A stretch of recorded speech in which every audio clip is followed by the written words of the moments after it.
جلسے میں آنے والوں، آج جو شادی ہو رہی ہے یہ شادی کے مرحلے سے ہر لڑکا اور لڑکی گزرتے ہیں، ہر لڑکے لڑکی کو گزرنا ہے، اور شادی وقت سے ہونا چاہیے۔ جتنا شادی میں ٹائم سے آپ کام لیں گے اتنا ہی برائیوں سے بچ جائیں گے۔ زندگی کا بڑا اہم فیصلہ ہے شادی، اتنا اہم فیصلہ ہے زندگی کا، اتنا اہم فیصلہ ہے زندگی کا شادی، کہ شادی کے بعد زندگی بن بھی جاتی ہے اور زندگی بگڑ بھی جاتی ہے۔ ہم نے بنتے ہوئے بھی دیکھی ہے شادی کے بعد، اور ہم نے بگڑتے ہوئے بھی دیکھی ہے شادی کے بعد۔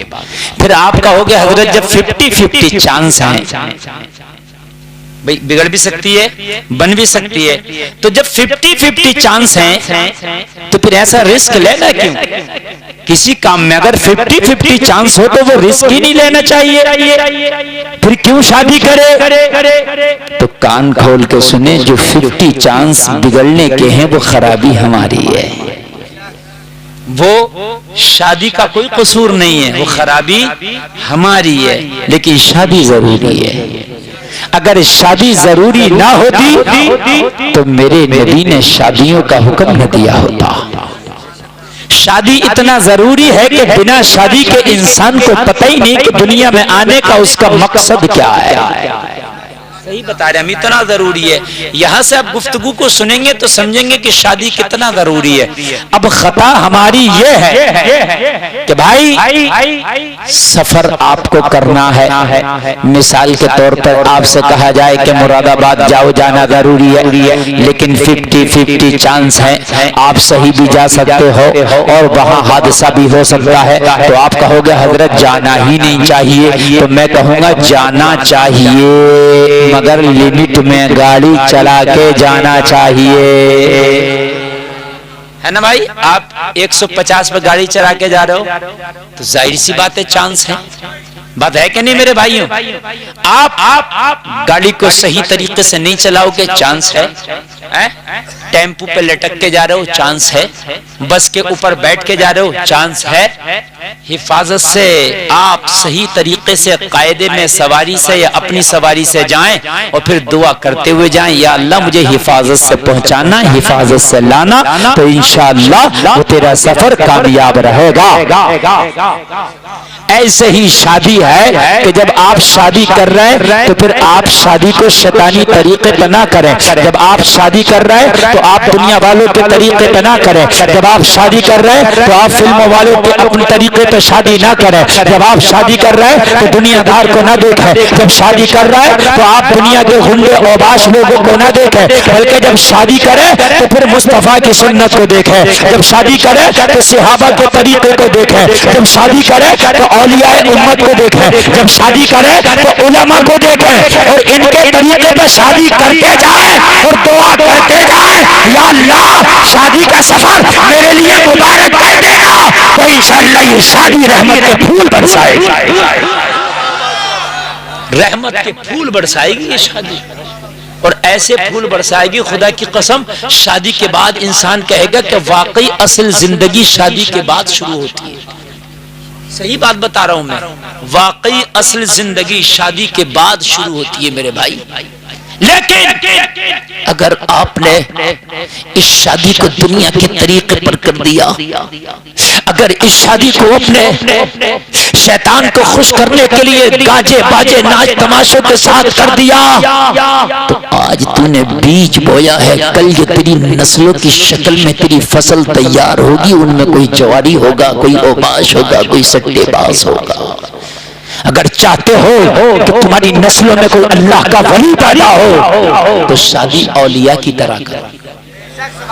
سبحان اللہ، کتنا ضروری ہے شادی۔ میں ذرا آپ کو بتاؤں، جلسے میں آنے والوں، سب سے پہلا انسان دنیا کا حضرت آدم، اللہ نے حضرت آدم کو جب پیدا کیا تو دنیا میں نہیں بھیجا، آدم میں نے تمہیں پیدا کر دیا، پیدا کرنے کے بعد میں نے تمہارے لیے بہت خوبصورت ایک گھر بنایا جس کا نام جنت ہے، جس میں دودھ کی نہریں ہیں، جس میں شہد ہے، جس میں چھلکتے جام ہے، جس کے اندر ہر چیز کی فراوانی ہے، جہاں خوشیاں ہی خوشیاں ہیں، جہاں بیماری نہیں ہے، جہاں جہاں تکلیف نہیں ہے، جہاں مرض نہیں ہے، جہاں مشقتیں نہیں ہے، جہاں پریشانیاں نہیں ہے، جہاں پر دشمنیاں نہیں ہے، وہاں پر بہاریں ہی بہاریں ہیں۔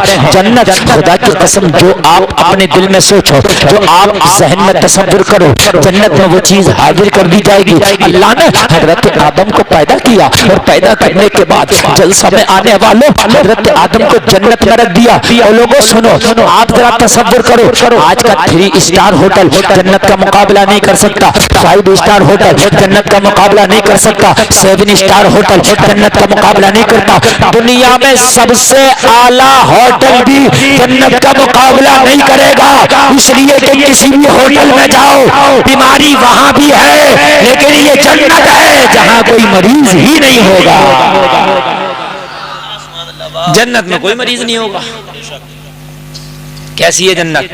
بھئی آپ تو 5 اسٹار ہوٹل میں جاؤ، اگر شوگر کا مریض ہے تو 5 اسٹار ہوٹل میں بھی مریض ہے۔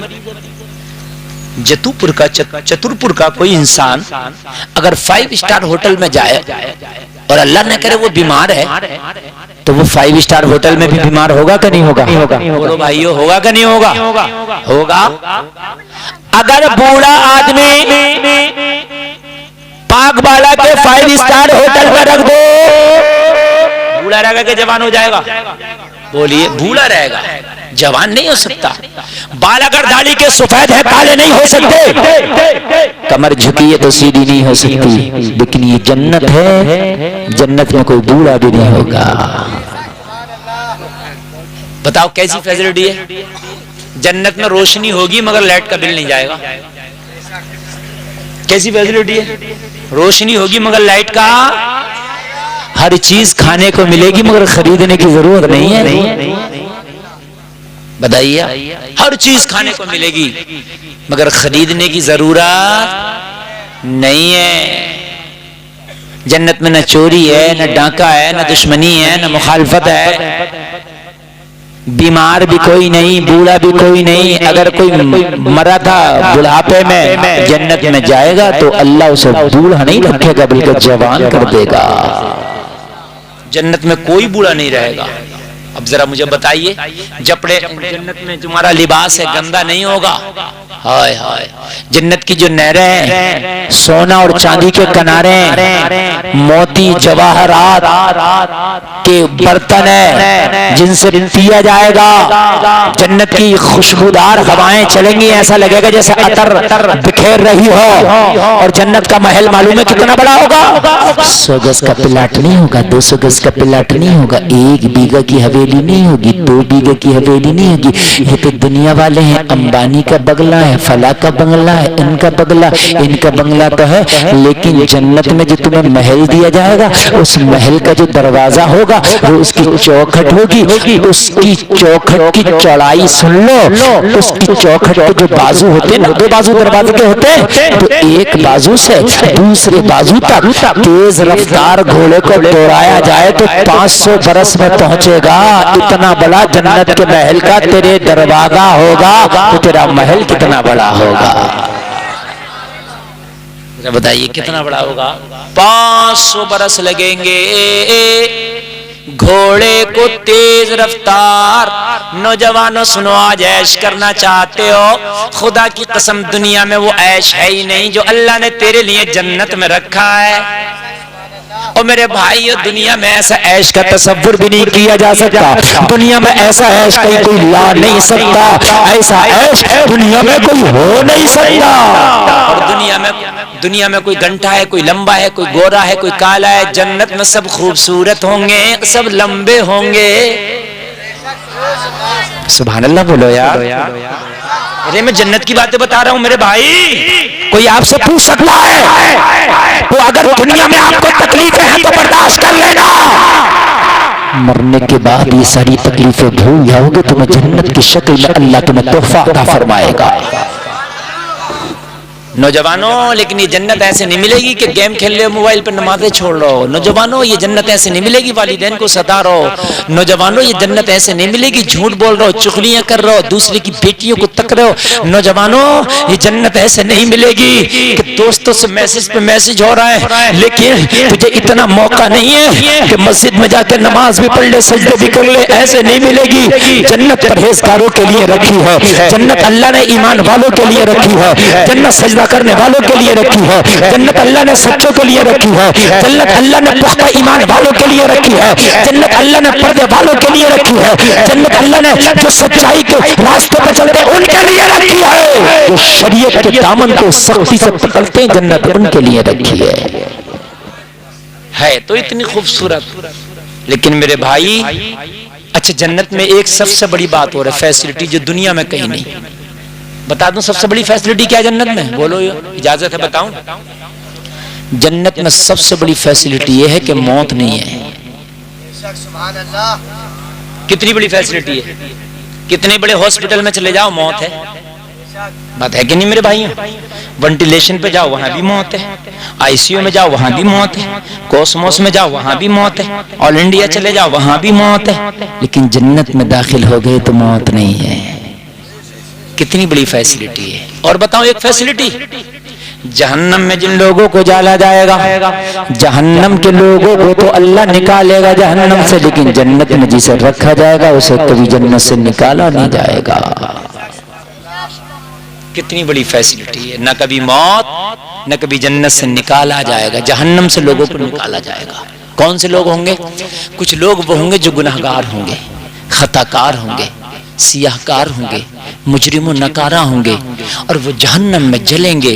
جب اپنے گناہوں کی سزا پا رہے ہوں گے تو کریم مصطفیٰ جب اپنے امتیوں کو جنت میں داخل کر چکے ہوں گے تو رب کی بارگاہ میں عرض کریں گے, میرے مولا اب ان بندوں کو بھی بخش دے جن کو تو نے گناہوں کی وجہ سے جہنم میں ڈالا تھا.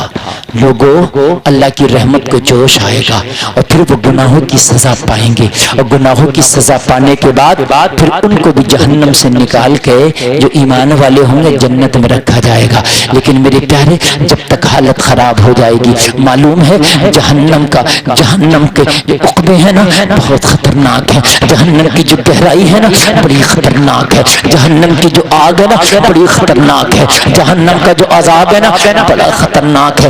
آپ سوچ رہے ہوگے حضرت جب جہنم میں جانا ہی ہے, وہ جب جنت میں مل ہی جائے گی تو ٹینشن کس بات کی. لیکن میرے بھائی جنت کب ملے گی گناہ کے بعد؟ ہائے ہائے, ذرا آؤ میں آپ کو سناتا ہوں جہنم کی کہانی. جلسے میں آنے والے جہنم میں ایک لمحہ رہنا بھی بڑا مشکل ہے.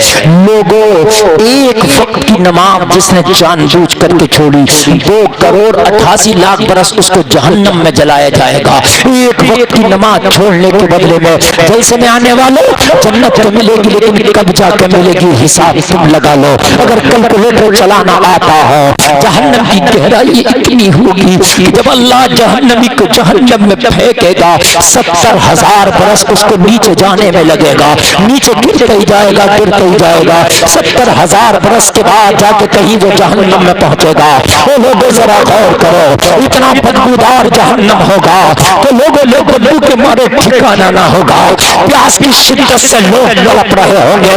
لوگ آگ کے جوتے, آگ کی ٹوپی, آگ کا بچھونا, آگ کا کپڑا, آگ کی زنجیر آگ کے صندوق میں بند کر کے ڈال دیے جائیں گے.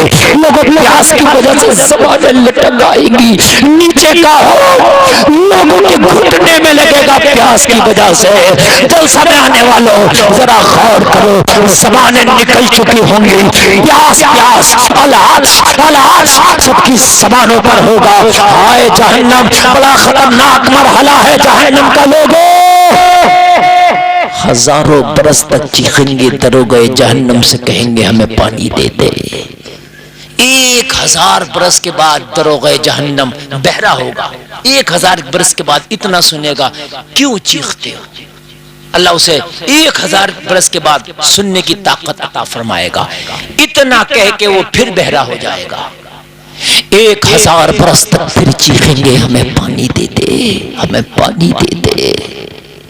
لوگوں آج زندگی بہت موج میں بہت مزے میں گزارتے ہو، تمہیں اللہ اس کے رسول کا ذرہ برابر بھی پرواہ نہیں، نمازوں کے وقت نکلنے تمہیں پرواہ نہیں، اذانیں ہو رہی ہیں تمہیں پرواہ نہیں، والدین کی گستاخیاں کر رہا تمہیں پرواہ نہیں، جھوٹ بول رہا تمہیں پرواہ نہیں، چغلیاں کر رہا تمہیں پرواہ نہیں۔ جلسے میں آنے والوں ذرا غور کرو، بڑا خطرناک ہے جہنم کا مرحلہ۔ غوث اعظم کی کرامت سن کے بہت خوش ہو جاتے ہو، لیکن خالی کرامت نہ سننے سے کام چلے گا، نہ سنانے سے کام چلے گا۔ اگر اعمال کی بنیاد پر اللہ نے جہنم میں ڈال دیا تو جلسے میں آنے والوں ہوگا کیا؟ 3000 سال تک یہ چیخیں گے پانی پانی۔ 3000 سال کے بعد دروغ جہنم کو اللہ سننے کی طاقت دے گا۔ یہ پوچھے گا کیوں شور لگایا ہے؟ کہیں گے 3000 سال ہو گیا تو سنتا نہیں؟ تو ٹھنڈے پانی کی نہر پہ کھڑا ہے، تیرے پاس ٹھنڈے ٹھنڈے پانی ہے، تو ہمیں تھوڑا سا پانی نہیں دے سکتا؟ 3000 سال ہو گیا چیختے ہوئے، کیا سن نہیں سکتا؟ دروغ جہنم جواب دے گا کہ تیری پڑوس کی مسجد میں حی علی الصلاۃ مؤذن پکارتا تھا، آؤ نماز کی طرح، تو اس وقت تو اپنے کاموں میں مشغول رہتا تھا، باتوں میں مشغول رہتا تھا، دنیا داری میں مشغول رہتا تھا۔ اذان ہو جاتی تھی، مسجد میں جماعتیں بھی کھڑی ہو جاتی تھی، تو نے کبھی سنا مؤذن کی آواز کو؟ جب تو بہرا ہو گیا تھا، آج میں بہرا ہو گیا ہوں۔ خطرناک مسئلہ ہوگا میرے عزیزو، بڑا خطرناک، بڑا عزیزو۔ کھائیں گے ٹھوٹر کا درخت ہوگا، جب پھل کھائیں گے جہنمی تو کانٹے دار پھل ہوگا، حلق میں اٹک جائے گا۔ ہائے ہائے، چیخیں گے کیسا بھی پانی دے دے ہمیں تاکہ یہ حلق سے نیچے اتر جائے۔ ان کو کھولتا ہوا پانی دیا جائے گا، جب پیئیں گے تو آنتیں کٹ کے گر جائیں گی۔ موت نہیں آئے گی، لیکن یہ دنیا نہیں ہے کہ دنیا میں موت آ جائے، وہاں موت نہیں آئے گی۔ جیسے ہی چربی پگھلے گی، آنتیں کٹ کے گریں گی، اللہ پھر سے ہڈیوں پہ کھال دوبارہ چڑھائے گا۔ بڑے خطرناک مرحلے ہیں میرے عزیزو۔ تم تو کرامت کی تقریریں سننے میں بڑے خوش ہوتے ہو، نعرے لگا دیتے ہو کہ غوث اعظم کی کرامت، یہ خواجہ پاک کی کرامت، لیکن جہنم کو بھی کبھی سنا کرو، بڑا خطرناک ہے، بہت خطرناک ہے میرے عزیزو۔ جہنم کے کچھ طبقے ایسے ہیں، اتنے خطرناک ہیں کہ اللہ سے جہنم بھی پناہ مانگتا ہے، جہنم کے ان طبقوں سے۔ اتنے خطرناک طبقات ہیں جہنم میں میرے عزیزو۔ بتاؤ کیا ہوگا اگر اس میں کچھ ٹائم کے لیے اللہ نے ڈال دیا، کیا ہوگا اس جہنم میں؟ نیندیں کیسے آ جاتی ہیں میرے عزیزو، ہمیں نیند کیسے آ جاتی ہے؟ خدا کی قسم اگر جہنم کے بارے میں سن لیا یا پڑھ لیا تو نیندیں حرام ہو جائیں گی۔ صحابہ کرام کا حال یہ تھا کہ اللہ کی قسم روتے رہتے تھے، یہ گوشت گل گئے تھے ان کے، یہ گوشت گل گئے تھے، راتوں دن آنسو بہاتے تھے، یہ جو گالوں کے گوشت تھے نا یہ گل گئے تھے، روتے روتے یہ حال تھا ان کا۔ آج میں آپ کو بتاؤں صحابہ کی تھوڑی سی زندگی، ہمارے تو نامہ اعمال کالے پڑے ہیں، ہمارے تو کرتوت ایسے کہ خود اگر اپنے نامہ اعمال کو سوچیں تو شرم آتی ہے۔ کیا جنت ملے گی یار؟ حضرت عمر ابن خطاب، جو خدا کی قسم میری نبی نے فرمایا تھا کہ اگر آسمان کے ستاروں کے برابر کسی کی نیکی ہے تو وہ عمر ابن خطاب کی ہے۔ اتنا بڑا درجہ حضرت عمر کا۔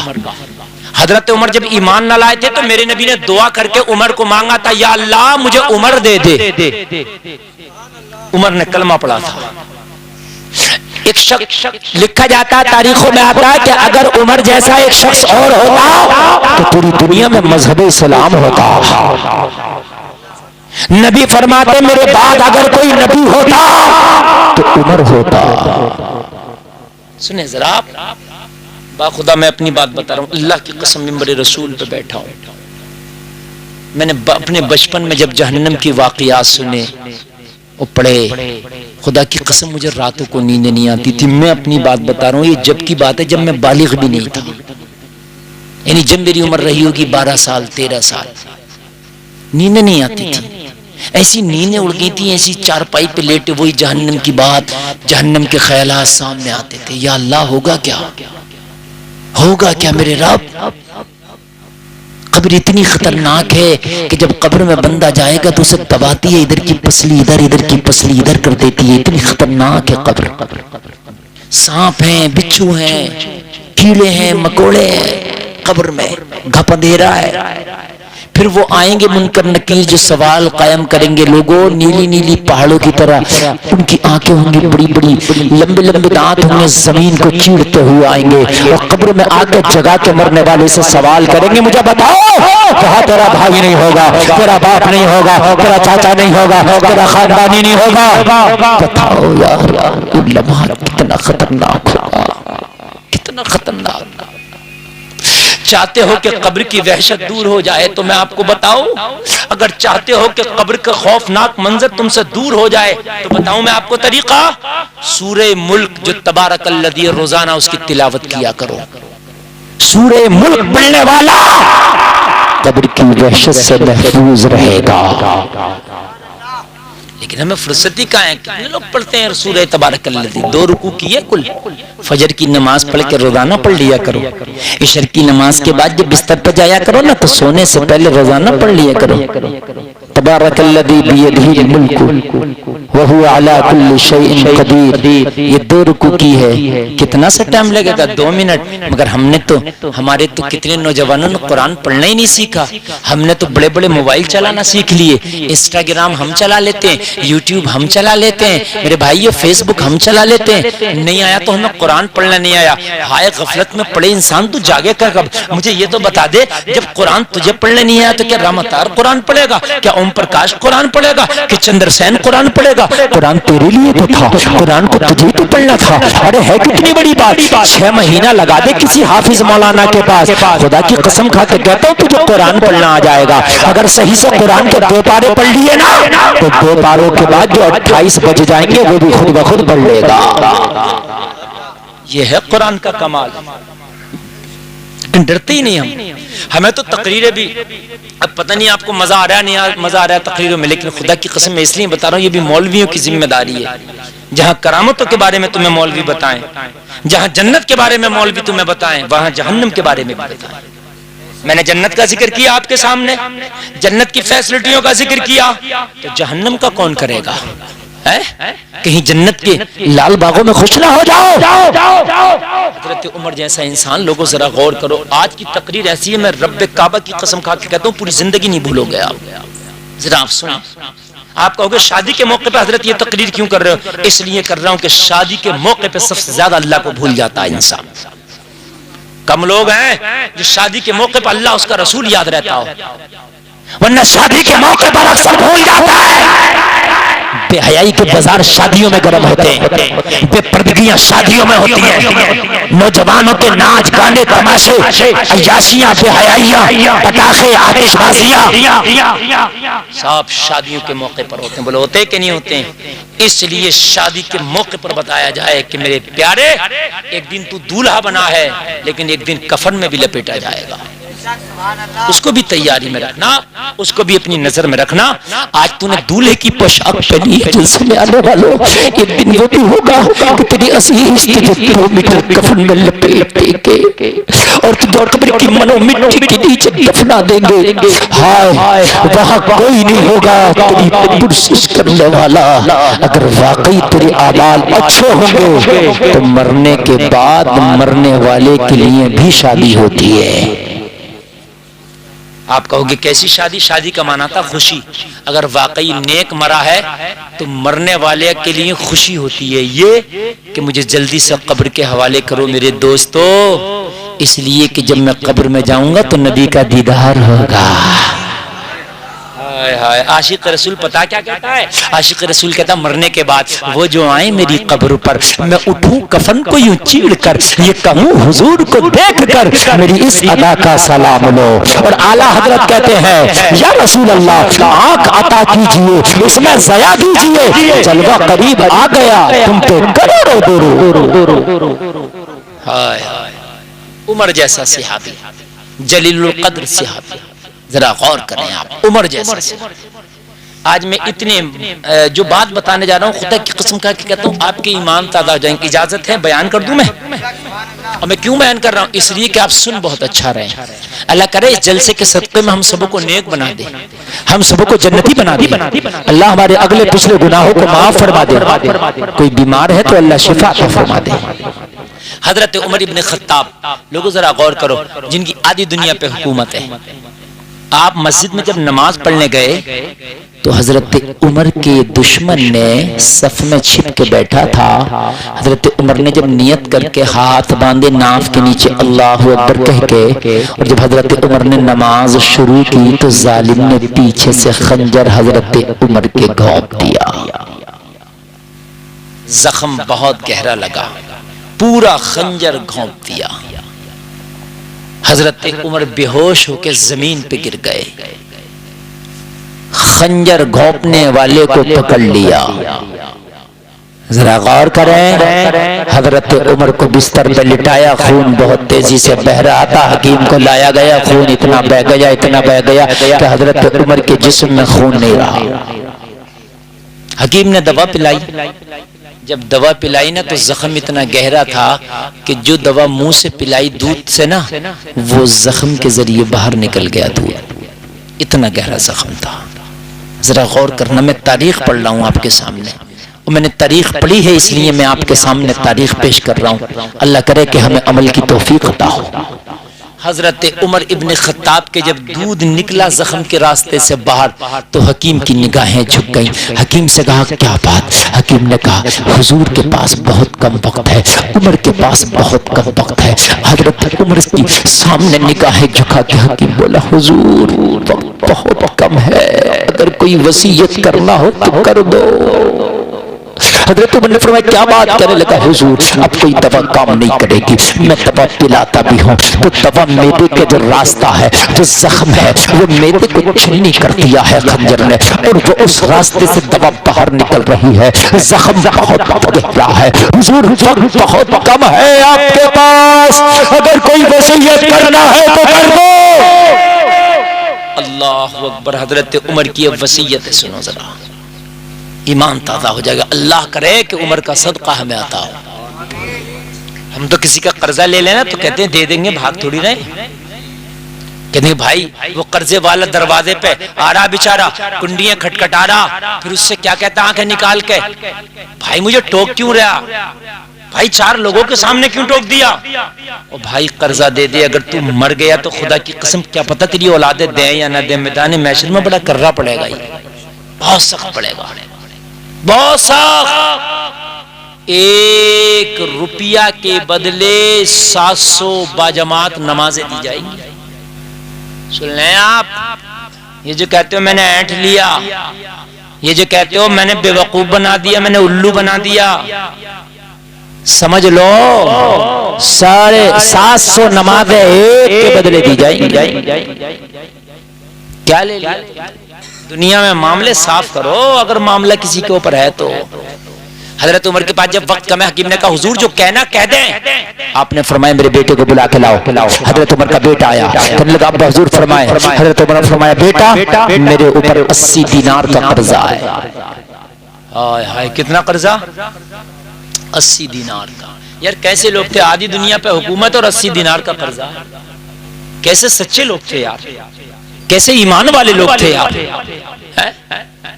آدھی دنیا کے حاکم, قرضہ کتنا؟ زور سے بولے. دیکھو میرے بھائی اٹھ کے کوئی نہیں جائے, خدا کی قسم میں بڑے دل سے تقریر کر رہا ہوں. آپ خود بتائیے اچھا یہ تقریر میری کام کی ہو رہی ہے کہ نہیں ہو رہی ہے؟ اگر کسی کے دل پہ یہ تقریر کے جملے اثر کر گئے تو میری امید ہے اگر اس نے توبہ کر لی تو جنتی بن کے جائے گا انشاءاللہ. میرے بھائی یہ چیز ضروری ہے. دیکھو ڈاکٹر دوائی کھلاتا کڑوی ہوتی ہے لیکن شفا دوائی کے بعد ہی ملتی ہے. آپ یہ کہو کہ مجھے میٹھی دوائی دے, میرے بھائی میٹھا تو حلوہ ہوتا ہے جو شوگر کو بڑھا دیتا ہے. دوائی تو کڑوی ہوتی ہے نا. میری ماں بہنیں بھی خاموشی سے بیٹھ کے سنے. میری بہنوں تم بھی سنو. ہو سکتا ہے کہ تمہارا شیطان تمہیں یہاں نہ بیٹھنے دے, قلب و جگر تمہارا اجازت نہ دے. سوچے یار مولانا تو پتہ نہیں بڑی کیسی تقریر کر رہے ہیں, آج تو مزے کی تقریر ہونا چاہیے تھی. میرے بھائیو, اگر توبہ کر لی تو خدا کی قسم مرنے کے بعد تم کہو گے کہ کوئی مولانا آیا تھا زندگی سدھار کے چلا گیا. مجھے بتائیے 80 دینار کا قرضہ آدھی دنیا پہ حکومت, یہاں تو اگر کوئی منتری بن جانا چھوٹا سا, کوٹھی الگ ہی دکھے. غلط کہہ رہا ہوں میں؟ اس کی تو اس کی 7 نسلوں تک کی کوٹھی دکھے کہ منتری صاحب کی کوٹھی ہے. یہ بات حقیقت ہے کہ نہیں ہے؟ مگر میرے عزیزو, عمر ابن خطاب کی آدھی دنیا پہ حکومت اور وصال کے ٹائم 80 دینار کا قرضہ. ہائے ہائے. اور ایک بات بتا دوں حضرت عمر کی زندگی کی, یار تم تو حیرت میں پڑ جاؤ گے. سنیں ذرا, حضرت عمر رات میں کچھ لکھ رہے ہیں. آواز آ رہی ہے؟ رات میں کیا کر رہے ہیں؟ کچھ چراغ جل رہا ہے. چونکہ اس زمانے میں یہ لائٹ تو تھی نہیں, چراغ سے کام ہوتے تھے. چراغ جل رہا ہے. حضرت علی تشریف لے آئے حضرت عمر کے پاس.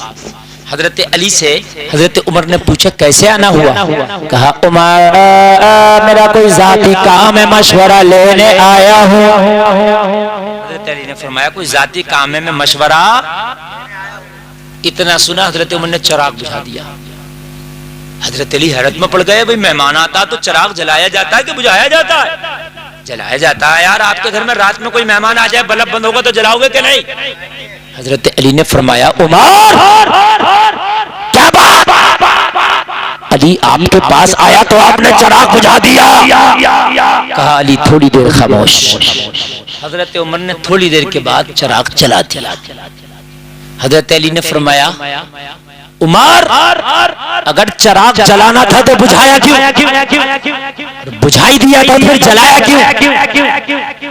بات سمجھ میں آ رہی ہے کہ نہیں؟ حضرت عمر نے فرمایا غور سے دیکھیں علی, جو بجھایا وہ جلایا نہیں ہے, جو جلایا وہ بجھایا نہیں تھا.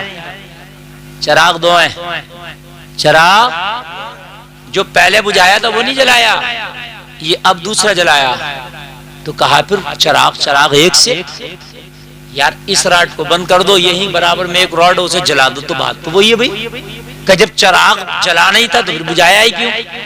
کہا علی بات اتنی سی ہے, جو پہلا چراغ جل رہا تھا وہ سرکاری تیل پہ جل رہا تھا. کائے پہ؟ چونکہ میں سرکاری کام کر رہا تھا, میں کچھ خلافت کا رجسٹر تھا وہ بھر رہا تھا. تو جب سرکاری کام کر رہا تھا تو سرکاری تیل والا چراغ جل رہا تھا. آپ نے کہا میں پرسنل کام سے آیا ہوں. تو عمر پرسنل کام کے لیے چراغ کا سرکاری تیل استعمال نہیں کرتا, میں نے اب اپنا ذاتی چراغ جلایا ہے. جب تک آپ مجھ سے پرسنل بات کریں گے میرا ذاتی چراغ جلے گا. یہ ہے عمر ابن خطاب. لاؤ, ہم سے کہا جاتے ہیں کہ غدار ہے مسلمان, غدار ہے. آپ نے اپنوں کی تاریخ پڑھی کب, سنی کب؟ تمہارے اصلی ہیرو تو یہ ہیں. مہاتما گاندھی نے کہا تھا اگر مجھ سے کوئی سادگی کی مثال پوچھے تو میں شری کرشن یا رام کی نہیں دوں گا, میں عمر اور ابو بکر کی مثال دوں گا. انہوں نے کہا تھا کہ پوری دنیا میں ان سے زیادہ سادگی کہیں پائی نہیں جاتی.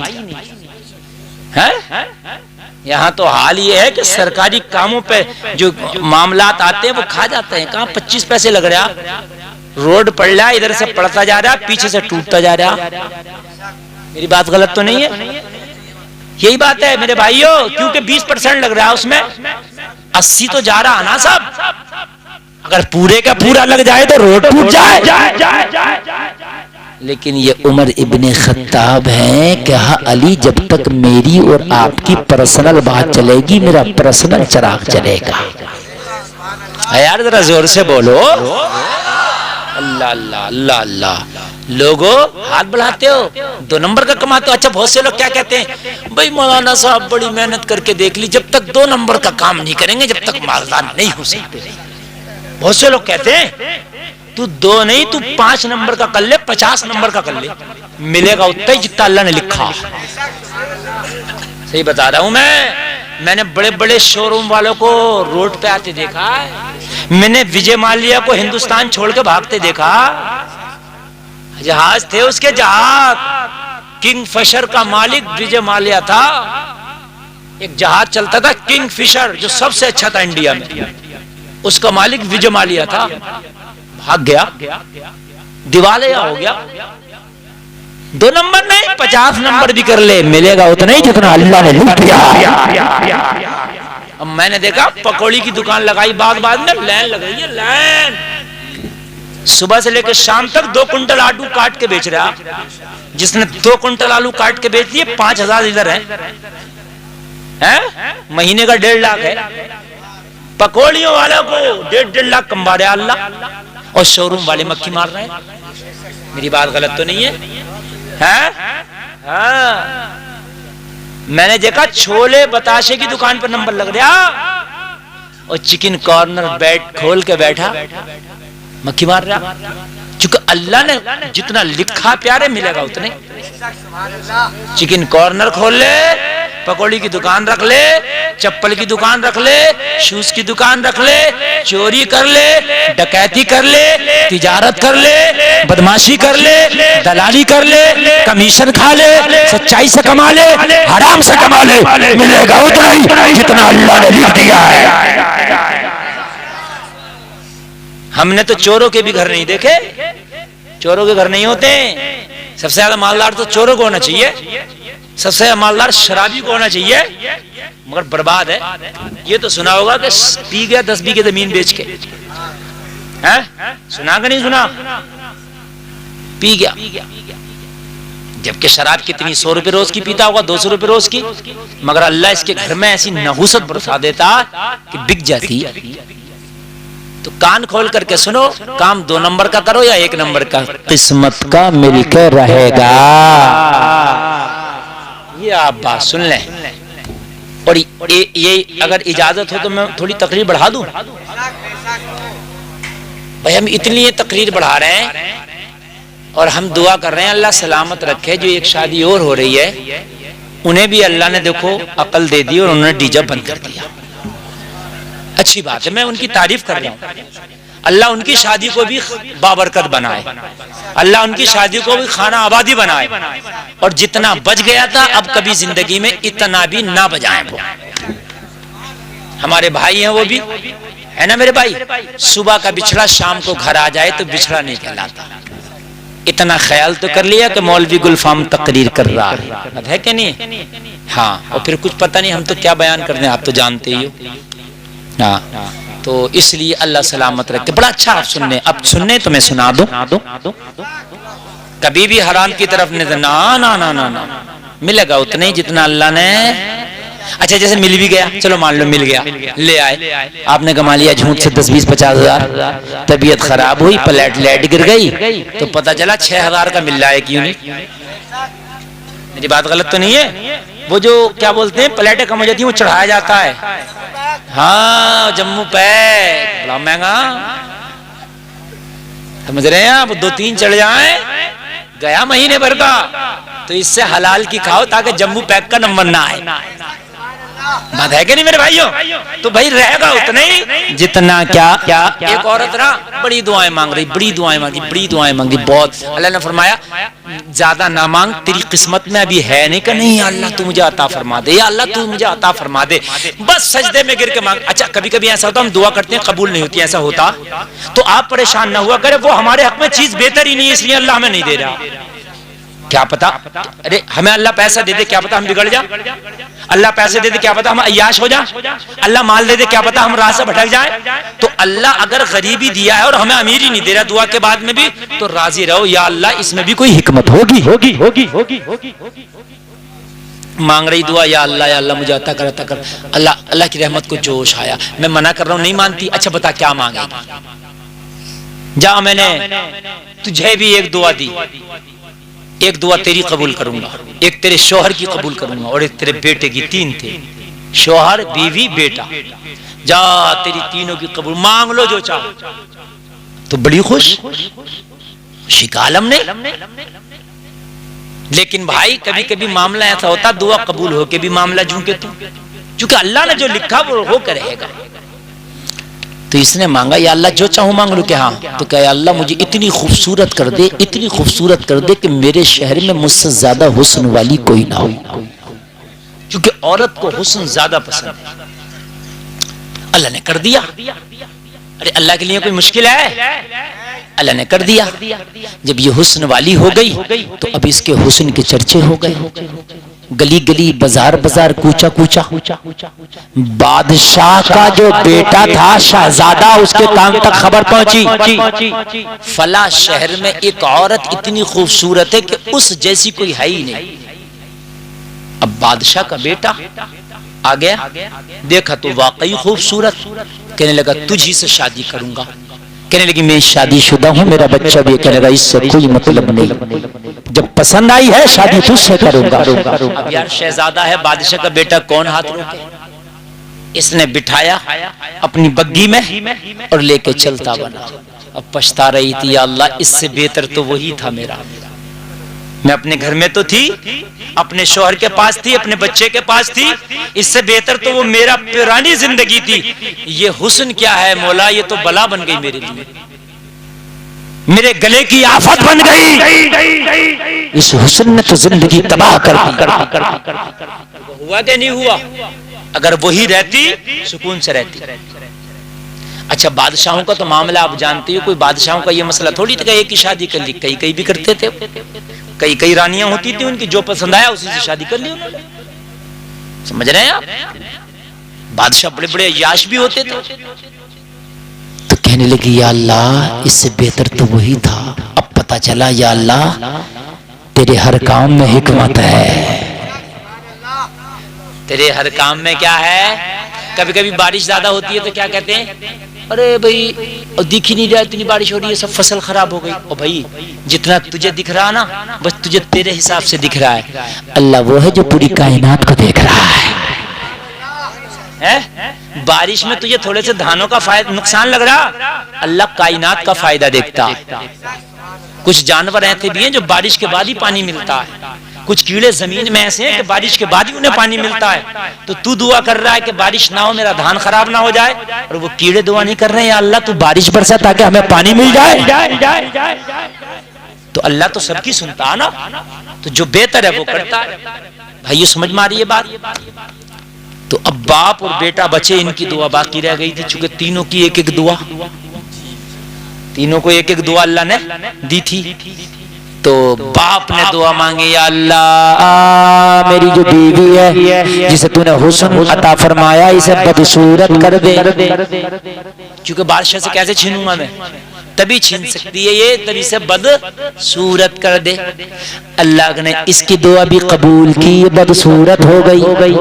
اب جب یہ محل میں پہنچا اور کنیزوں سے بولا قالین بچھاؤ، ریڈ کارپیٹ بچھاؤ. کیوں؟ کہنے لگا میں اپنی نئی ملکہ لایا ہوں، بڑی حسن و جمال والی عورت لایا ہوں، اس کے حسن و جمال کے چرچے ہیں، تم ذرا ریڈ کارپیٹ بچھاؤ. جب ریڈ کارپیٹ بچھایا گیا اور جب اس کو بگی سے اتارا گیا تو خوبصورت نہیں بلکہ بلا کی بدصورت. بلا کی شہزادہ آنکھوں کو مسل رہا اور سوچ رہا یار میں نے تو دیکھا تھا بڑی خوبصورت تھی، جب بدصورت دیکھا تو کہنے لگا بھائی اس کو وہیں چھوڑ کے آؤ جہاں سے لائے تھے، میں کیا کروں گا اس کا، آرے بلا میری گلے پر. تو بھائی اس نے غلاموں کو حکم دیا، غلاموں نے کیا کیا، بگے میں پھر بٹھایا وہیں چھوڑ دیا. اب بڑی بدصورت. اب تو شوہر نے بھی دیکھا تو شوہر کی نظر بھی اس کے پر نہیں ٹھہرتی کیونکہ بدصورت. اللہ حسن دے تو کیسا دے گا اور بدصورت کرے تو کیسا کرے گا. اللہ کے ہاں تو خزانے میں کمی ہے ہی نا. ایک دعا بچی تھی، کس کی؟ بیٹے کی. عرض کی مولا میری ماں کو ایسے ہی کر دے جیسے پہلے تھی. دعا تینوں کی قبول ہو گئی، معاملہ جو کہ تم رہا. بات سمجھے کہ نہیں سمجھے؟ دعا تینوں کی قبول ہو گئی مگر معاملہ جو کہ تو ویسے ہی رہا جیسا تھا. اسی لیے جھوٹ بول لو، چوری کر لو، 2 نمبر 5 نمبر کوئی سا بھی نمبر کام کر لو، ملے گا اتنا ہی جتنا تیرے رب نے تیری قسمت میں لکھ دیا ہے. بس یہ بات آپ ذہن نشی کر کے چلنا. میرے بھائیو میں بات پوری کروں بڑی تیزی سے. حضرت عمر ابن خطاب نے کہا 80 دینار کا قرضہ ہے. کتنا؟ تو کہا میں کیا کروں, ہمارے گھر میں تو اتنا نہیں ہے کہ میں قرضہ اتار سکوں. گھر میں بھی نہیں تھا حضرت عمر کے. فرمایا بیٹے میرے فلاں فلاں رشتہ دار کے پاس جانا, اس سے کہنا میرے باپ 80 دینار کا قرضہ چھوڑ کے گئے, اسے اتار دو. اچھی اولاد وہ ہے اپنے باپ کی کہ باپ مر جائے اس کے اوپر کوئی قرضہ ہو تو اچھی اولاد وہ ہے جو اپنے باپ کا سب سے پہلے قرضہ اتارے. بات سمجھ میں آ رہی ہے کہ نہیں؟ یہ جو قبر پہ کھڑے ہو کے اعلان کرتے ہو نا کہ جتنے بھی مہمان کھانا کھا کے جائیں گے, قبر پہ اعلان ہو رہے ہوتے ہیں مٹی دینے کے بعد میں. ادھر فاتحہ کچھ لوگ پڑھ لیں, ادھر اعلان ہو رہا کہ کھانا کھا کے جائیں گے. خبردار جو کھانے کا اعلان کیا, آج انتقال ہوا, غم کا ماحول ہے, آج کوئی کھانے کا اعلان کا ماحول نہیں ہے. اگر قبر پہ اعلان کرنا ہے تو ایک اعلان کرو, او دفن میں آنے والوں یہ میرا باپ مر گیا, میں اس کا بیٹا کھڑا ہوں.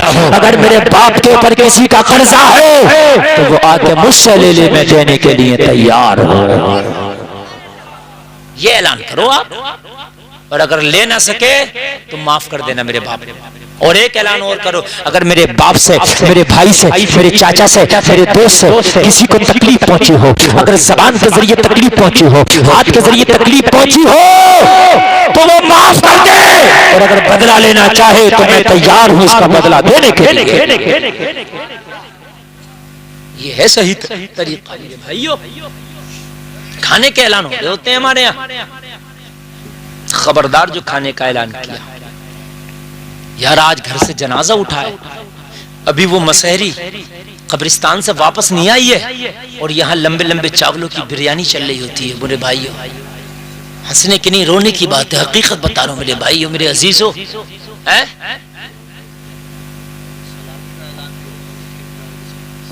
سلامی کر لیں, ہاں غلط ہے میرے بھائی.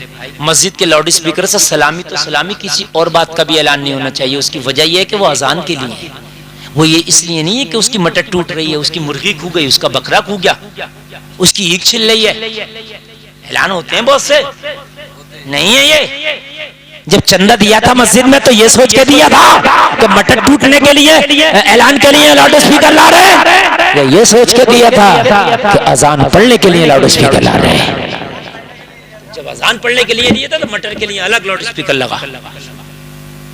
مسئلہ بتا دوں آج آپ کو, مسجد کے سمرسیبل سے جو پانی بھرا جاتا ہے ٹنکی میں, وہ پانی بھی آپ کو بھرنا جائز نہیں ہے.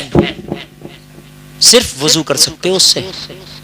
بہت سے لوگ مسجد سے پانی بھر لاتے ہیں نا, مسجد میں گرم پانی ہوگا اب سردیوں میں, آپ دیکھنا ہیٹر چلیں گے. بہت سے لوگ کیا کرتے ہیں, پڑوسی کہ بیٹے ایک بالٹی وہیں سے بھر لا یار. جائز نہیں, حرام ہے, حرام. اس لیے کہ اس ہیٹر کا جو بل ہے وہ مسجد بھر رہی ہے اور تو اپنے پرسنل یوز میں کر رہا ہے اس کو. جائز نہیں ہے. مسجد کے بہت سے لوگ میں نے دیکھا سمر سے بھی چلا رہے ہیں اپنے گھروں میں, پیپ لے لیا پڑوسیوں نے, چل رہا ہے. نماز پڑھنے گئے, بعد بعد ایسا کھریٹی ہے, امام تو ڈر کے ہمارے کچھ کہتے نہیں, نماز پڑھی, جماعت ہو گئی, پنکھا چلایا, سو رہا مسجد میں. یہ جو پنکھے کا بل جائے گا تیرے سونے کو پر, یہ کون دے گا؟ بھائی بات ہے کہ نہیں ہے؟ مسجد عبادت کے لیے, مسجد اس لیے نہیں تھا کہ پنکھا چلا کے سو جاؤ یا پھر بل دو. مسجد میں موبائل تک لگانا جائز نہیں ہے, چارج کرنا موبائل, اس لیے کہ جو تیرے موبائل میں کرنٹ خرچ ہوگا اس کا قیمت کہاں دیے تم نے. سمجھیں بھائی بات آ رہی ہے نہیں؟ شریعت سے چلو, باریکی ہے, ایسا نہیں کہ سب چل رہا سب چل رہا. بڑا مسئلہ ہے میرے بھائیو, بڑا خطرناک پڑے گا میٹر. ہاں کہاں جا رہے ہو بھائی صاحب؟ جلدی آ جاؤ یار. اچھا خود بتاؤ کتنی کام کی تقریر ہو رہی ہے, نالج میں اضافہ ہو رہا ہے کہ نہیں ہے؟ کچھ لوگ کہتے ہیں مفتی گلفام ایسی تقریر کرتے ہیں ہنسی کی. میں نے کہا تو نے سنی نہیں ہے. میری 1.5 گھنٹے کی تقریر کوئی ایک بات آئی چینل والوں نے کاٹ کے ڈال دی, میری کیا غلطی ہے؟ میں نے 1.5 گھنٹے کی تقریر کری ہے, میں نے آپ کو کتنی ایموشنل باتیں بتائیں، قرآن و حدیث کے تعلق سے میں نے جہنم اور جنت کی باتیں بتائیں. اب کوئی اگر ایک بات آ گئی ہے کاٹ کر ڈال دیں 30 سیکنڈ کی، تو اب اس میں میری کیا غلطی ہے بھائی؟ ہے خدا کی قسم میرا مقصد نہیں ہے کہ میں کسی کو ہنسا کے جاؤں، میرا مقصد ہے میں اصلاح کر کے جاؤں. اگر جہنمی بیٹھا تو جنتی بنا کے جاؤ، بے نمازی بیٹھا تو نمازی بنا کے جاؤ، شرابی بیٹھا تو توبہ کرا کے جاؤ. یہی مقصد ہے. کہا حضرت عمر کی بارگاہ میں، ابا حضور اگر رشتہ دار بھی نہ دیں وہ قرضہ تو کوئی ضروری ہے؟ تو کہ میرے فلاں فلاں دوست کے پاس جانا، اس سے کہنا میرے بابا کا قرضہ اتار دو. کہا ابا حضور اگر وہ بھی نہ اتارے تو حضرت عمر نے فرمایا بیٹا مولا علی کی بارگاہ میں جانا، کوئی اتارے یا نہ اتارے عمر کا قرضہ علی ضرور اتار دے گا. ان رافضیوں کے منہ پہ تھپڑ ہے یہ عمر کا، جو یہ کہتے ہیں گالیاں بکتے ہیں عمر کو یہ رافضی، اور کہتے ہیں مولا علی اور حضرت عمر میں 36 کا آنکڑا تھا، بنی نہیں تھی. حضرت عمر نے معاذ اللہ حضرت علی کے اوپر حملے کیے. یہ پتہ نہیں ہے ظالموں، ان میں تو اتنی محبت تھی. عمر کہہ رہے ہیں جب رشتہ دار میرا قرضہ نہ اتارے، میرے دوست نہ اتارے، تو علی کی بارگاہ میں جانا، علی سے اتنی محبت ہے کہ وہ ضرور اتار دیں گے. ذرا زور سے بولو یار. اچھا یہ اگر زندگی کا قول ہوتا تو آپ یہ بھی کہہ سکتے تھے حضرت ہو سکتا زندگی میں حضرت عمر کے معاملات علی سے اچھے رہے ہوں، بعد میں بگڑ گئے ہوں. لیکن یہ تو آخری جملے ہیں جب حکیم نے جواب دے دیا تھا. یہ تو آخری جملے ہیں جب حکیم نے جواب دے دیا تھا کہ اب زندگی نہیں ہے، تب ہے کہ میرا قرضہ کوئی اتارے یا نہ اتارے حسنین کا بابا ضرور اتارے گا. ذرا زور سے بولو یار، ذرا زور سے. تو یہ رافضی اپنی جگہ غلط ہے، ہم اہل سنت والجماعت صحیح ہیں. ان میں نہیں تھی مخالفت، مخالفت تو کر رہا ہے، تو کاٹ رہا ہے، تو کر رہا گھپلا. تاریخ میں تاریخ تو یہ بتا رہی ہے کہ حضرت عمر کے آخری جملے یہ تھے کہ میرا قرضہ کوئی اتارے یا نہ اتارے، ہائے ہائے زہرا کا شوہر ضرور اتارے گا. سبحان اللہ. بیٹے نے کہا ٹھیک ہے. اچھا اس کے بعد کیا کرنا؟ اب لوگوں ذرا غور کرو، ذرا غور کرو. حضرت عمر ابن خطاب فرماتے بیٹو ایک کام اور کر. کہا کیا؟ کہا حذیفہ بن یمان کو بلا کے لاؤ. ایک صحابی نام ہے حذیفہ بن یمان، یہ نبی کے رازدار صحابی ہیں. نبی جب بھی کوئی راز کی بات کرتے تو کسی سے نہیں کرتے، حذیفہ سے کرتے. کس سے کرتے؟ کیا نام ہے؟ زور سے بولے کیا نام ہے؟ جب بھی کوئی سیکریٹ بات کرتے نبی تو حذیفہ سے کرتے، کسی سے نہیں کرتے. لوگوں تاریخوں میں آتا ہے کہ حذیفہ نبی کا رازدار ہے. حضرت عمر نے کہا حذیفہ کو بلا کے لاؤ. مزہ آئے گا ذرا سنیں. حضرت حذیفہ کو بلا کے لایا گیا. حضرت عمر ابن خطاب نے فرمایا حذیفہ سچ بتانا، ایک روز نبی نے آپ کو مدینے کے منافقین کی لسٹ تھمائی تھی؟ کہا ہاں حضور تھمائی تھی. کہا مدینے کے جتنے منافق ہیں اس لسٹ میں ان کے نام تھے؟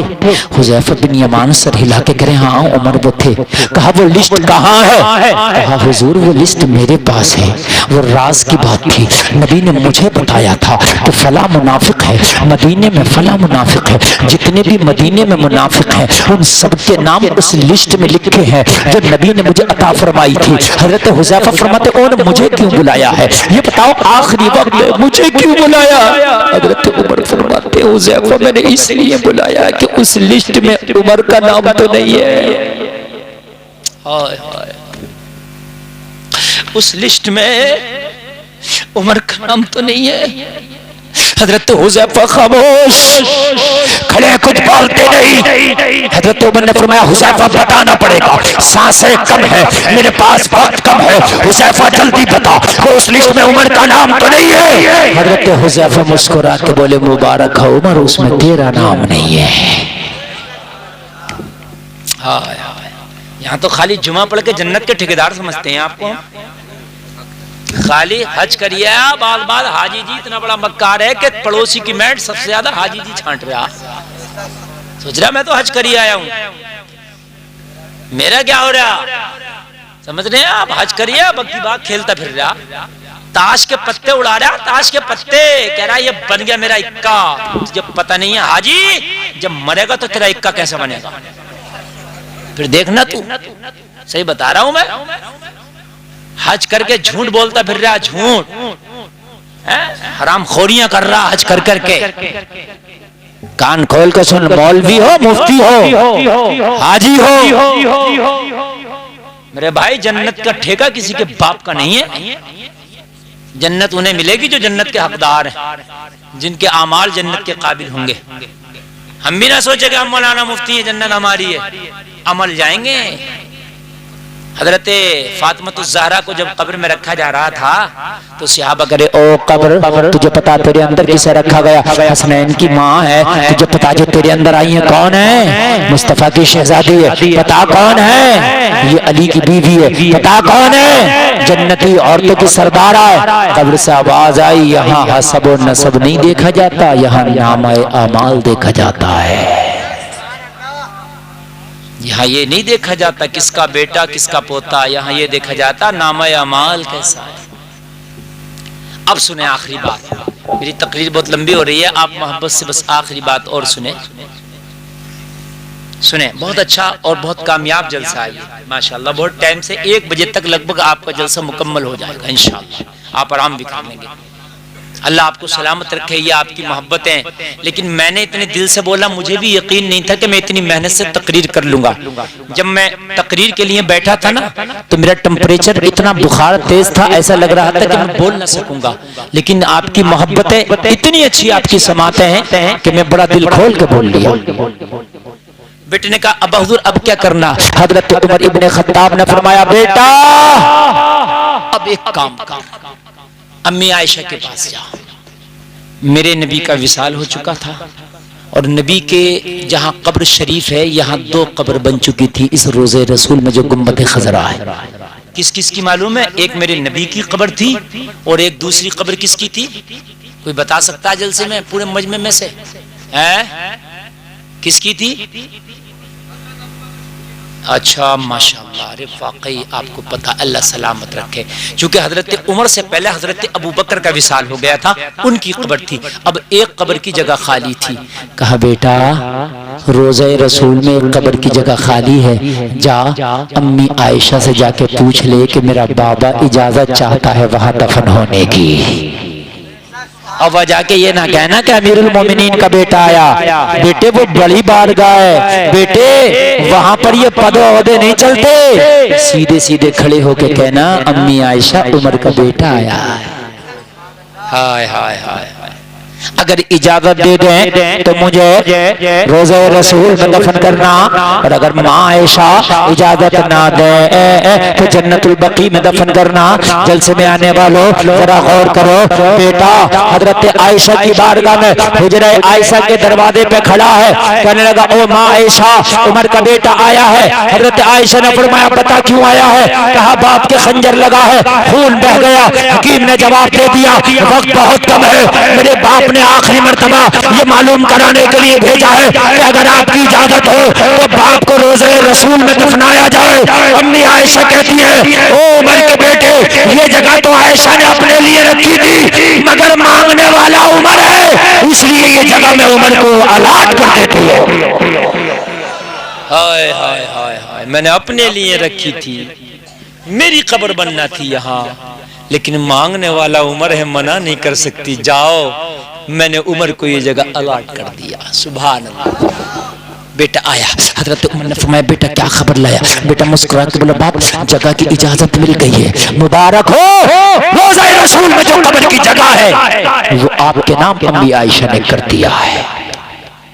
اب آخری بات سن، حضرت عمر نے فرمایا بیٹا ایک کام اور کر لینا، میری آخری وصیت سن۔ کہا کیا؟ کہا بیٹا حذیفہ بن یمان سے میں نے پوچھا کہ منافقوں میں میرا نام تو نہیں، تو منع کر دیا۔ کیا کر دیا؟ لیکن ہو سکتا ہے میرے پد اور میرے عہدے کی حیا کرتے ہوئے منع کر دیا ہو۔ میرا پد اور میرے عہدے کی حیا کرتے ہوئے، چونکہ میں امیر المومنین ہوں بھائی، ہو سکتا ہے اس وجہ سے منع کر دیا ہو۔ بیٹے جب میری نماز جنازہ پڑھی جا رہی ہو نا تو یہ دیکھنا حذیفہ میرا جنازہ پڑھ رہا ہے یا نہیں. اگر حذیفہ میرا جنازہ پڑھے تو روضہ رسول میں دفن کرنا، اور حذیفہ میرا جنازہ نہ پڑھے تو مجھے مسلمانوں کے عام قبرستان میں دفن کرنا. ہائے ہائے ہائے ہائے. یہ ہیں حضرت عمر ابن خطاب. جب جنازہ پڑھایا گیا عمر کے بیٹے نے دیکھا تو پتا کیا دیکھا؟ پہلی صف میں حضرت حذیفہ کھڑے ہو کے عمر کا جنازہ پڑھ رہے ہیں. بس اجازت ہو گئی اور حضرت عمر کو روضہ رسول میں دفنایا گیا. 3 قبریں ہیں میرے نبی مصطفیٰ جان رحمت حضرت ابو بکر صدیق، حضرت عمر ابن خطاب. روضہ رسول میں 3 قبریں ہیں. آخری بات میں آپ کو بتاؤں، میں جنت کی بات کر رہا تھا کہ حضرت آدم کو پیدا کیا، جنت میں رکھ دیا. کہاں رکھا؟ زور سے بولیں ذرا. اچھا جنت کی فیسلٹیاں تو میں نے آپ کو بتائی دی، کیا کیا خوبیاں. پھر اللہ نے پوچھا آدم میری جنت کیسی لگی؟ پوچھا تو پتا کیا جواب دیا حضرت آدم نے؟ اتنی فیسلٹیوں کے باوجود بھی کہا مولا جنت تو بہت اچھی ہے لیکن دل نہیں لگتا. شادی بتا رہا ہوں کتنی اہم ہے، یہیں سے تو بات شروع کی تھی میں نے، شادی اہم ہے. مولا جنت تو بہت لاجواب ہے مگر دل نہیں لگتا. کوئی ایسی چیز پیدا کر جنت میں جو آدم کا دل لگے، دل جوئی کا سامان پیدا کر. اللہ چاہتا تو جنت میں جو فیسلٹیاں رکھی تھیں اللہ اتنی اور بڑھا دیتا. وہ خدا بڑھا سکتا کہ نہیں؟ مگر اللہ نے کچھ نہیں بڑھایا. اب اللہ کو پتا ہے یہ انسان ہے اور یہ انسانی کمی کیسے پوری ہوگی.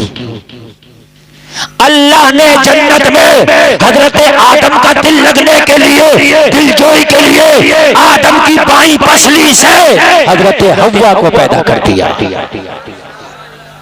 کس کو پیدا کیا؟ حضرت. کیا ضرورت تھی عورت پیدا کرنے کی؟ اللہ جو فیسلٹیاں کم تھیں اور بڑھا دیتا، اور بڑھا کر بھی حضرت آدم کو پھر ضرورت تھی، اس لیے کہ بیوی کے بغیر، عورت کے بغیر آدمی نامکمل ہے.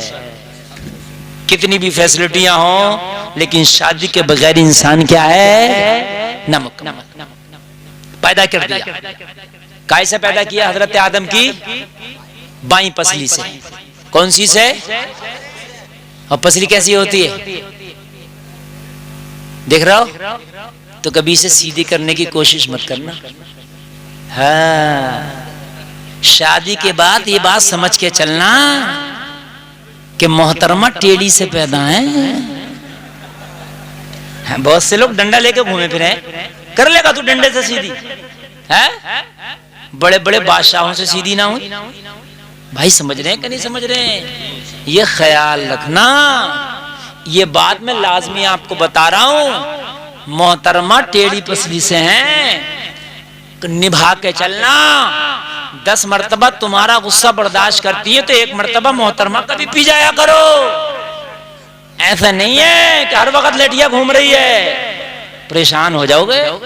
ہاں یہی حضرت عمر، ان سے اب پوری دنیا ڈرتی تھی حضرت عمر سے. روم اور ایران کے بادشاہ تھر تھر کانپتے تھے عمر کا نام سن کے. شیطان راستہ بدل دیتا تھا حضرت عمر کے نام سے. ایک صحابی کی بیوی جھگڑا کر رہی، کہنے لگے عمر سے شکایت لگا کے آؤں گا، عمر تجھے ڈانٹیں گے، لگائیں گے پھٹکار عمر. جب دروازے پہ پہنچے تو کیا دیکھا؟ عمر خاموش کھڑے اور بیوی بول رہی ہے حضرت عمر کی زور زور سے. چپکے سے گھر آ گئے. جب عمر کی بیوی بول رہی ہے تو پھر ہماری کی کیا حیثیت؟ ایک دن کہنے لگے عمر میں آیا تھا بیوی کی شکایت لگانے تو میں نے دیکھا آپ کی بیوی بول رہی تھی. حضرت عمر نے مسکرا کے فرمایا او صحابی سن لے، 10 مرتبہ عمر کو غصہ آتا ہے، عمر کا غصہ وہ برداشت کرتی ہے، کبھی 1 مرتبہ عمر بھی اس کا غصہ پی جاتا ہے. بھائیو ایسی تو گھر چلتے، ایسا نہیں ہے. اگر کبھی بیوی تمہاری تکلیف میں ہو تو اس کی مدد کرو، چھوٹی چھوٹی باتوں پر اس کی تعریف کر دیا کرو. اس نے کھانا بنایا، کھانے کی تعریف کر دی، خوش ہو جائے. ایسا نہیں ہے کہ نمک کم ہے تو تم ذلیل کر رہے ہو دوسروں کے سامنے. مہمان آئے، نمک کم ہے، پھوہڑ ہے، پکانا نہیں آتا، برباد کر دیا کھانا، شرمندگی ہوگی اس کو. اگر کھانے میں تیز مرچ بھی ہو گیا، نمک بھی تیز ہو گیا، تو مہمانوں کے سامنے تو اسے نیچا نہ دکھا کہ کوئی بات نہیں، ہو جاتا ہے، ہو جاتا ہے، بڑے بڑے باورچیوں سے ہو جاتا ہے، لیکن ماشاءاللہ کھانا آپ نے بڑا اچھا بنایا، بہت ذائقہ دار بنایا، اس لیے کہ تیرے سسر نے تجھے باورچن نہیں دیے، تیری بیوی دیے تجھے۔ بات ہے کہ نہیں؟ یہ نہیں ہے کہ تیرے گھر پہ 10 مہمان آ رہے ہیں تو اس کی ذمہ داری ہے کھانا بنائے، اس کا حسن اخلاق ہے۔ یہ بات سن لیں، آج میں مسئلہ بتا رہا ہوں آپ کو، عورت کے اوپر شوہر کی خدمت لازمی ہے۔ تیرے 10 دوست آ رہے ہیں، ان کی نہیں، لیکن پھر بھی اگر کھانا بنا کے کھلا رہی ہے تو اس کا حسن اخلاق ہے، اس پر اس کی حوصلہ افزائی کر۔ بھائی بات سمجھ رہے نہیں؟ شوہر کے لیے ضروری ہے کہ وہ خدمت کرے، آدھی رات میں کھڑی ہو جائے، شوہر کہے پانی گرم دے تو آدھی رات میں گرم کر کے دے، آدھی رات میں ٹھنڈا دے، شوہر کہے میرے پیروں میں درد ہے، پیر دبائے، لیکن 10 مہمان تمہارے آ گئے، ان کو کھانا کھلائے، یہ اس کا حسن اخلاق ہے۔ بات سمجھ میں آ رہی ہے بھائیو؟ تو اس پر تعریف کر دیا کرو، چھوٹی چھوٹی باتوں پہ تھوڑے گفٹ لا دیا کرو، کبھی آپ نے کپڑا لا دیا، کبھی کچھ لا دیا، کبھی چھوٹی چھوٹی چیزوں سے نا، یہ چھوٹی چھوٹی خوشیاں جب اکٹھی ہوتی ہیں نا تو گھروں میں جب مسکراہٹ ہوتی ہے نا تو گھر جنت کے نمونے بنتے ہیں۔ ارے بات سمجھ رہے ہیں کہ نہیں؟ ہمارا ایک ڈرائیور ہے، وہ بڑا اچھا آدمی ہے، اور اس کی بات میں کبھی کبھی سنتا ہوں تو حیرت میں رہ جاتا ہوں۔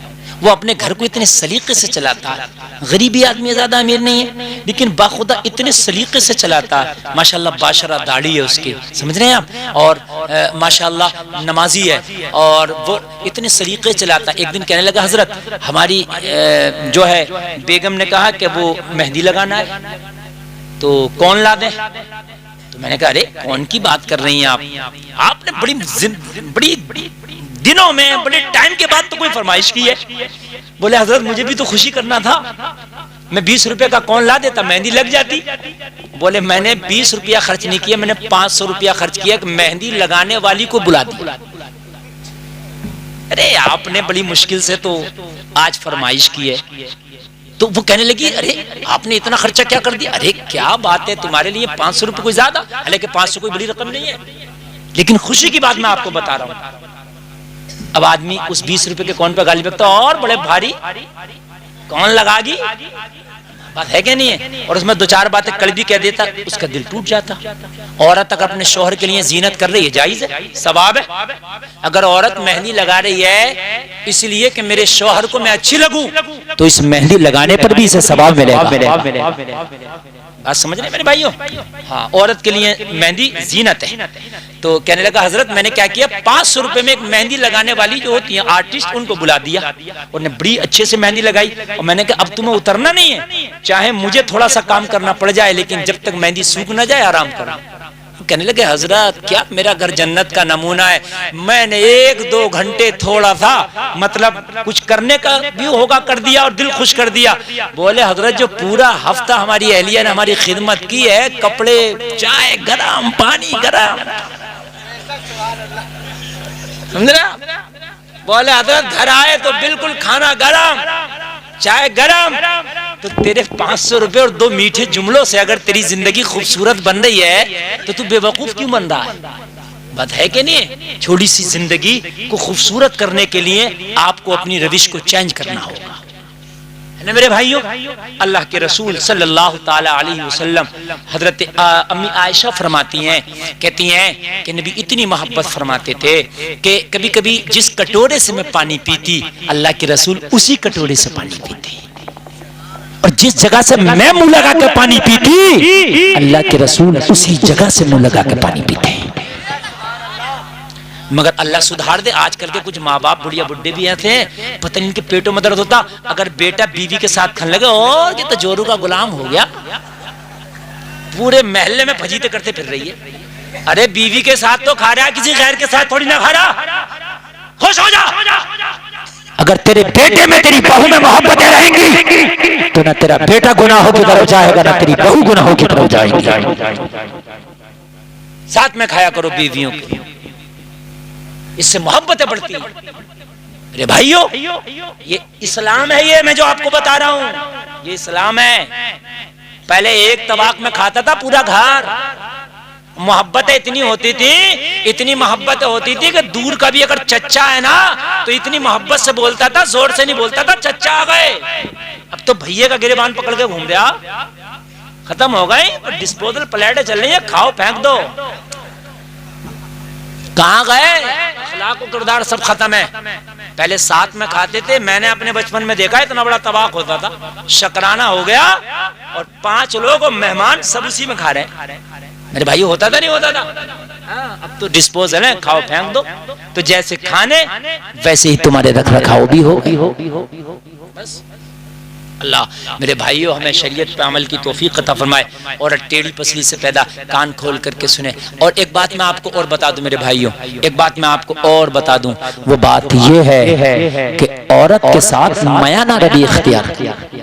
میانہ روی مطلب درمیانہ، چونکہ بیچ کی پسلی سے پیدا کیا اللہ نے، پیر سے پیدا نہیں کیا، ٹھکرانے کی چیز نہیں ہے، نہ سر کی ہڈی سے پیدا کیا، ایک دم سر پہ بٹھالنے کی بھی نہیں ہے۔ بہت سے لوگ ایسے ہوتے ہیں کہ ایسا سر پہ بٹھا لیے کہ اس کے چکر میں پھر وہ کالا دیکھ ہی نہیں رہا ہے، اسی کی بس ہر ہم بیچ کی چال، نہ اسے ذلیل کرو نہ اسے رسوا کرو، ٹھیک ہے، اسے بھی خوش رکھو، اس کا بھی خیال رکھو اور دوسروں کا بھی خیال رکھو۔ میرے عزیزو، آج جو ہمارے گھر بگڑنے ہیں وہ فلمیں دیکھ دیکھ کے، سمجھ رہے ہیں آپ، سیریل دیکھ دیکھ کے۔ ہماری ماں بہنیں جب ودا ہو کے جاتی ہیں دلہن بن کے تو وہ تو سیریل دیکھ کے گئی ہے نا، ساس بھی کبھی بہو تھی، تو وہ تو ظاہر سی باتیں کرے گی۔ لیکن اللہ کے رسول کی بیٹی کی اگر سیرت پڑھ کے جاتی، حضرت فاطمہ کو پڑھ کے جاتی، تو خدا کی قسم ہمارے گھر نہ بگڑے ہوتے، کورٹ کچہریوں کی نوبت نہ آئی ہوتی، چوکی تھانے پولیس نہ ہوا ہوتا، خدا کی قسم ہو شوہر اور بیوی دست و گریباں نہ ہوتے، لوگوں ایک دوسرے کی پنچایت نہ ہو رہی ہوتی، بیویاں ایک دوسرے کے اوپر لان تان نہ کر رہی ہوتی۔ قرآن نے تو کہا لباس لکم وانتم لباس لہم۔ قرآن کہتا ہے بیوی شوہر کا لباس ہے اور شوہر بیوی کا لباس ہے۔ اگر بیوی کے اندر کوئی خامی ہو تو شوہر کو چاہیے چھپا لیا کرے، اس کی کہیں برائی نہ کرے، اسے نیچے دکھانے کی کوشش نہ کرے۔ اگر شوہر کے اندر کوئی خرابی ہے تو بیوی کو چاہیے وہ میکے میں جا کے برائی نہ کرے، اپنی سہیلیوں سے برائی نہ کرے، اپنے باپ اور ماں سے برائی نہ کرے، بلکہ اپنے شوہر کی برائیوں کو چھپا لیا کرے۔ اگر شوہر کے گھر میں فاقہ بھی ہے تو اس کی شکایت اپنے میکے میں نہ کرے۔ اگر شوہر کے گھر میں تکلیف بھی ہے تو اس تکلیف کو پی جائے، اس لیے کہ قرآن نے کہا تم اپنے شوہروں کا لباس ہو۔ جیسے لباس جسم کو ڈھانک لیتا ہے ویسے ہی میاں بیوی ایک دوسرے کی برائیوں کو ڈھانک لینا چاہتے ہیں۔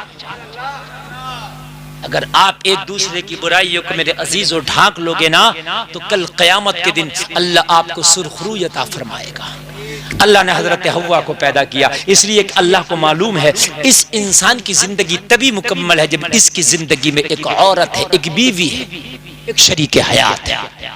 حضرت حوا کو پیدا کیا اور پیدا کر کے فرمایا او آدم یہ حوا میں نے تمہارے لیے بنائی ہے، اب تمہارا جنت میں اس سے جو دل لگے گا یہ دل جوئی کے لیے بنائی ہے۔ کہا مولا تو پھر میرے لیے ہے تو میرے لیے حلال کیسے ہوگی؟ کہا تمہیں جنت میں تمہارا نکاح حوا سے کراؤں گا اور اس کا مہر تم ادا کرو گے۔ مہر کیا ہے؟ کہا میرے آخری نبی پہ 10 مرتبہ درود پڑھو۔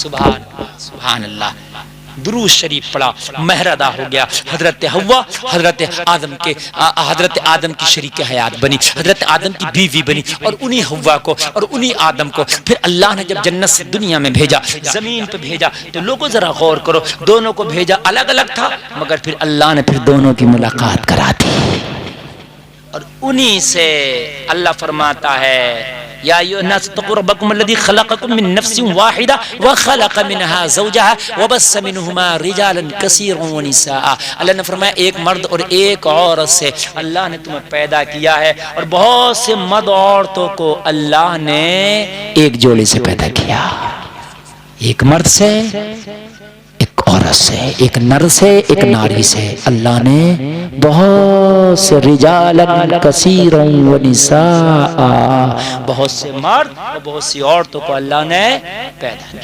اس رب سے ڈرو، اللہ اس شادی کو خانہ آبادی بنائے، کہنے سننے میں کوئی خطا ہوئی میرے مولا معاف فرمائے، کلمہ شریف پڑھیں لا الہ الا اللہ محمد الرسول اللہ۔